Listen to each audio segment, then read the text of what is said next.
uses your passions, and it shows that you're passionate about this place.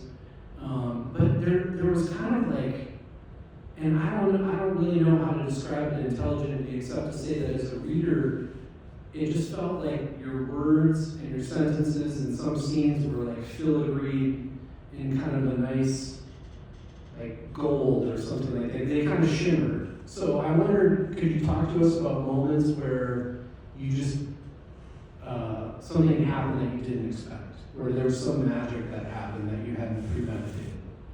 Well, I never expected anybody to say that reading my words shimmered, which is just like one of the most beautiful things I've ever heard about anything I've ever written. So, but I know, so thank you. And I know what you mean. And you know, if those of you who read a lot, I'm sure you've read authors talk about how, so what Nick is talking about happens, right? Sort of characters take over and things just sort of happen.